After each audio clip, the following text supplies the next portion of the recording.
இலங்கை வரலாற்றிலேயே முதல் முறையா முன்னாள் ஆட்சியாளர்கள் அவர்கள் சார்ந்திருக்கக்கூடிய அரசியல் முக்கியஸ்தர்கள் என்று சொல்லி இவர்கள் மக்களுடைய வரிப்பணத்துல எந்த அளவு சுகபோக வாழ்க்கையை வாழ்ந்திருக்கிறார்கள் என்றதை நாங்கள் மக்களுக்கு தெரியப்படுத்த போறோம் என்று சொல்லி ஜனாதிபதி அனுரகுமார திசாநாயக்கனுடைய கட்சியினுடைய அமைப்பாளர் லால்காந்தா எடுத்திருக்கக்கூடிய ஒரு அதிரடி நடவடிக்கை பல பேரை கதிகலங்க வச்சிருக்குது. அது மட்டும் இல்லாம ஜனாதிபதி அனுரகுமார திசாநாயக்க அவருடைய தரப்புல இருந்து பல அதிரடியான நடவடிக்கைகள் எல்லாம் எடுக்கப்பட்டிருக்குது. ஒரு சில முக்கியமான அறிவித்தல்களும் வெளியாகிருக்குது. இவை என்னன்றதை பற்றி தான் இந்த காணொலியில விளக்கமாக பார்க்க போறோம். அதுக்கு முதல் இப்பதான் நீங்க எங்க சேனலுக்கு புதுசா வந்திருக்கீங்கன்னு சொன்னா சேனலை சப்ஸ்கிரைப் செஞ்சு இணைஞ்சு கொள்ளுங்க. அப்பதான் இது தொடர்பில் நாங்கள் போடக்கூடிய சகல காணொலிகளையும் நீங்கள் பார்க்கக்கூடியது போல இருக்கு. என்ன விடயம் என்று சொன்னா இதுவரைக்கும் இலங்கை அரசியல் காணாத பல புதிய மாற்றங்கள், பல புதிய அதிரடி நடவடிக்கைகளை ஜனாதிபதி அனுரகுமார திசாநாயக்கா ஆட்சி கூட மீறினா பிறகு இலங்கை கண்டு கொண்டிருக்குது. அதன் அடிப்படையில பதில் போலீஸ் மாதிபராக இருக்கக்கூடிய பிரிஜந்த வீரசூரிய உதவி போலீஸ் அத்தியட்சராக அஜந்த ரொட்ரிகோவை நியமிச்சிருந்தவர். இந்த நியமனத்தை ஜனாதிபதி அனுரகுமார திசாநாயக்கா நேரடியாக தலையீடு செஞ்சு ரத்து பண்ணியிருக்கார்.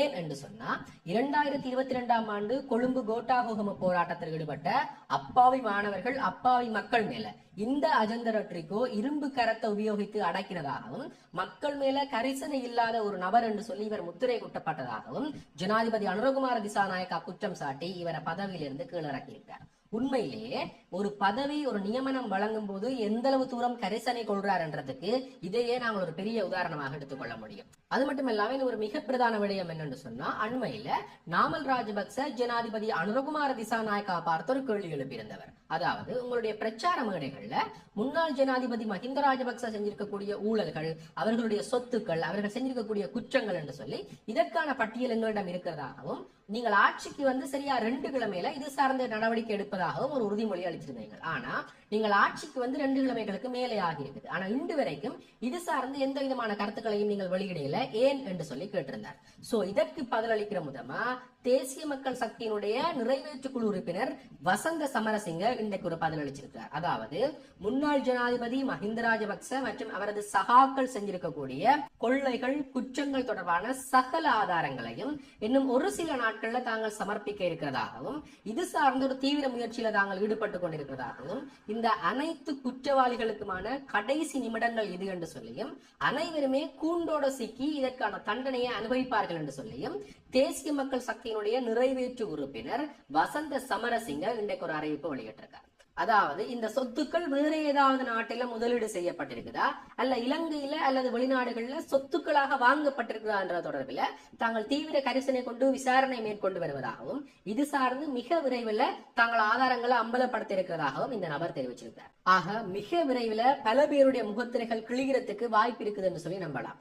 அதே போல இன்னும் ஒரு மிக பிரதான விடயம் இடம்பெற்றிருக்குது. உண்மையிலேயே இலங்கை அரசியல் வரலாற்றில எனக்கு தெரிஞ்சு இதுதான் முதல் முறை. என்ன விடயம் என்று சொன்னா முன்னாள் ஆட்சியாளர்கள், அதாவது முன்னாள் ஜனாதிபதிகள், அவர்கள் சார்ந்திருந்த நாடாளுமன்ற உறுப்பினர்கள், இவர்கள் எல்லாருமே எந்த அளவுக்கு மக்களுடைய வரிப்பணத்துல சுகபோக வாழ்க்கை அனுபவிச்சிருக்கிறார்கள், எந்த அளவு தூரம் மக்களுடைய வரிப்பணத்தை வீண்பரியம் செஞ்சிருக்கிறார்கள் என்று சொல்லி சகல நாட்டு மக்களும் பார்க்கணும் என்றதுக்காக அவர்களுடைய இல்லங்கள் மற்றும் உத்தியோகபூர்வ இல்லங்கள் எல்லாத்தையுமே மக்கள் பார்வைக்கு விட போறோம் என்று சொல்லி தேசிய மக்கள் சக்தியினுடைய அமைப்பாளர் லால்காந்த ஒரு பிரேக்கிங்கான அறிவிப்பு அறிவிச்சிருக்கார். உண்மையிலேயே இலங்கை வரலாற்றில் இதுதான் முதன் முறை. எப்படி என்று சொன்னா இந்த முன்னாள் நாடாளுமன்ற உறுப்பினர்கள், ஆட்சியாளர்கள், ஜனாதிபதிகள் என்று சொல்லி இவர்கள் எல்லாருமே எங்கெங்க இவ்வளவு தூரம் ஒரு செல்வாக்கான வாழ்க்கைய மக்களுடைய வரிப்பணத்துல வாழ்ந்திருக்கார்கள் என்று சொல்லி நீங்கள் எல்லாருமே பாருங்க என்று சொல்லி மக்களுக்கான ஒரு அரிய சந்தர்ப்பத்தை இந்த தேசிய மக்கள் சக்தி ஏற்படுத்தி கொடுக்க போகுது.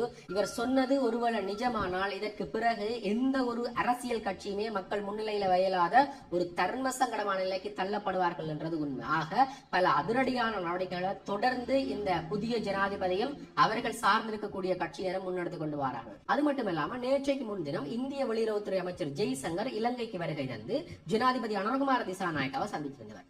இந்த சந்திப்பின் போது இலங்கை ஜாழ்ப்பாணம் காங்கேசந்துறை துறைமுகத்தை தாங்கள் அபிவிருத்தி செய்து தர்றதுக்கு 61.5 மில்லியன் அமெரிக்க டாலர்களை இலங்கைக்கு வழங்கும் என்று சொல்லி அவர் ஒரு உறுதிமொழி அளிச்சிருக்கிறார். இது மட்டுமல்லாம 22 டீசல் இயந்திரங்கள், அதாவது புகையிரத இயந்திரங்களை இலங்கைக்கு வழங்க இருக்கிறதாகவும் அவர் ஒரு உறுதிமொழி அளிச்சிருக்கார். இதற்கு பின்னுக்கு இடம்பெற்றிருக்கக்கூடிய நீண்ட கலந்துரையாடலுக்கு பின்னுக்கு ஜனாதிபதி அனுரகுமார திசாநாயக்கா சொல்லியிருக்கிறார், இந்திய பாதுகாப்புக்கு பிரச்சனை வர மாதிரி எந்த ஒரு நடவடிக்கையுமே இலங்கையில எடுக்கப்படாது என்று சொல்லி அவர் ஒரு உறுதிமொழி அளிச்சிருக்கார். உங்களுக்கு எல்லாருக்குமே தெரிஞ்சும் இதுக்கு முன்னுக்கு சைனால இருந்த ஒரு இலங்கைக்கு ஒரு கப்பல் வந்தது. இந்த கப்பல் விவகாரம் இந்தியாவுக்கு பலத்த பாதிப்பு ஏற்படுத்தியிருந்தது. ஆக இப்படியான எந்த நடவடிக்கையுமே இலங்கை முன்னெடுக்காது என்று சொல்லி ஜனாதிபதி அனுரகுமார திசாநாயக்கா இந்தியாவுக்கு ஒரு உறுதிமொழி அளிச்சிருக்கார்.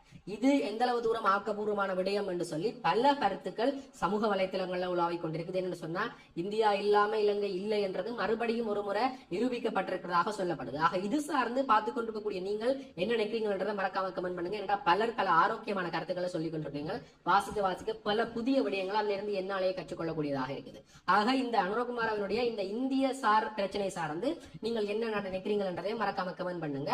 அது மட்டும் இல்லாம முன்னாள் நாடாளுமன்ற உறுப்பினர்களாக இருக்கக்கூடிய 30 பேர், அதாவது மைத்ரிபால சிறிசேன, சமல் ராஜபக்ச, அலி ஜப்ரி என்று சொல்லி 30 மிக பிரபலியமான முன்னாள் நாடாளுமன்ற உறுப்பினர்கள் இந்த முறை பாராளுமன்ற தேர்தலில் நாங்கள் போட்டியிடையில் என்று சொல்லி அரசியல் பரப்பில் இருந்து ஒதுங்கி இருக்கிறார்கள். ஆக பல பாரிய மாற்றங்கள் எல்லாம் இலங்கை அரசியல் பரப்பில் நடக்க தொடங்கி இருக்கு. அது மட்டும் இல்லாம நேற்று வரைக்கும் கிட்டத்தட்ட 122 சுயேட்சை குழுக்கள் இந்த பாராளுமன்றத்தில் போட்டியிடுவதற்காக அறிவிச்சிருக்கிறார்கள். ஆக வாக்குகள் என்றது பாரிய அளவில் சிதறடிக்கப்பட போது பல பெரிய தலைகளுடைய வாக்குகள் என்றது இந்த முறை உருள போது. ஆக பெரிய மாற்றங்கள் எல்லாம் இந்த முறை பாராளுமன்ற தேர்தலையும்